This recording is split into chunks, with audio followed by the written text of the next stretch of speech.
Why so many people feel lost today? Not dramatic despair. Not acute crisis. But a quiet disorientation. They function. They work. They consume information. They stay connected. And yet, beneath the surface, something feels unstable. A sense of being unanchored. The common explanation says, it's stress. It's digital overload. It's lack of resilience. But what if that explanation is too small? What if the feeling of being lost is not a personal weakness, but a cultural signal? Part 1. The collapse of shared orientation. For most of human history, societies offered stable frameworks of meaning. Religious systems, philosophical traditions, ethical codes, communal narratives, they provided orientation. People did not have to invent their identity from scratch every morning. Today, these frameworks are either weakened, fragmented, or politicized. Religion often feels dogmatic. Politics feels polarizing. Media feels manipulative.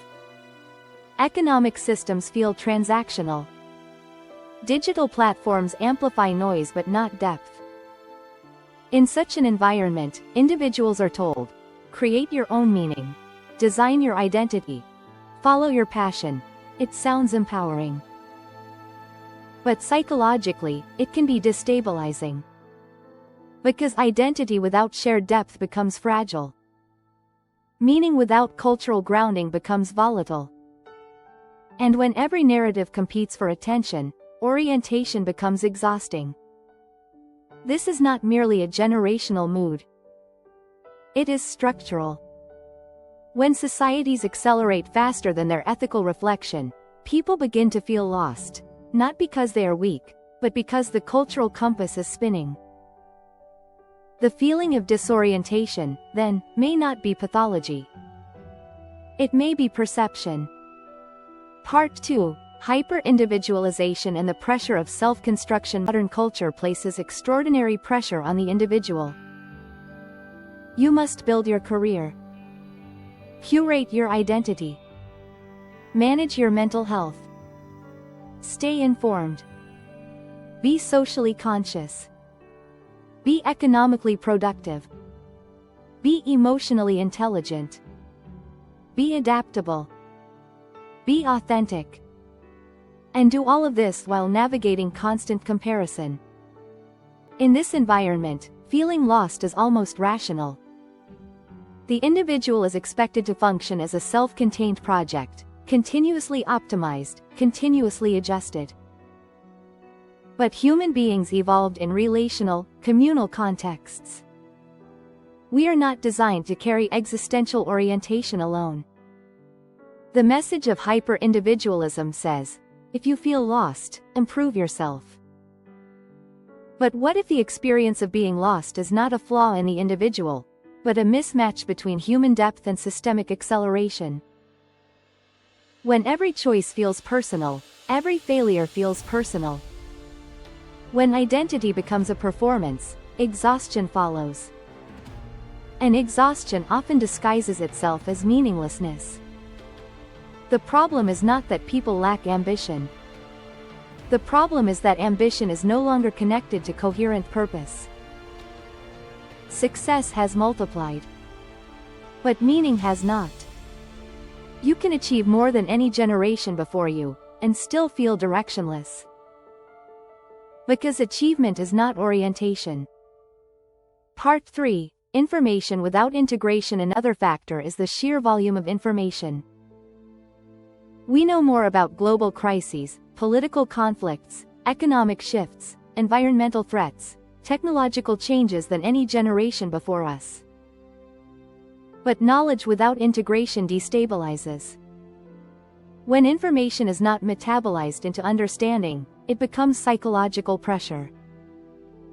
You are constantly exposed to competing moral narratives, contradictory expert opinions, emotionally charged headlines, algorithmically amplified outrage. The nervous system absorbs it all. Without depth practices, reflection, silence, structured dialogue, consciousness becomes reactive rather than discerning. And when consciousness becomes reactive, identity becomes unstable. You are pulled by every new signal. You adapt your position daily. You question your own perceptions constantly. At first, this feels like openness. Eventually, it feels like groundlessness. In such a landscape, feeling lost is not irrational. It is a response to fragmentation.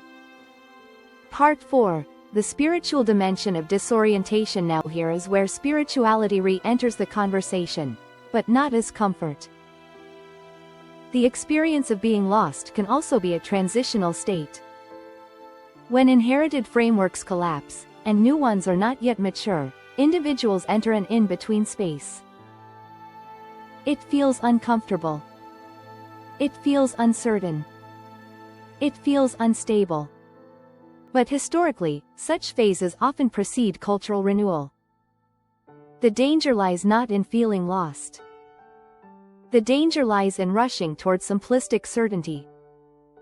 When people feel disoriented, they often gravitate toward rigid ideologies, absolute belief systems, moral extremism, tribal identity. Certainty feels stabilizing. But premature certainty blocks maturity. Spiritual depth does not eliminate disorientation.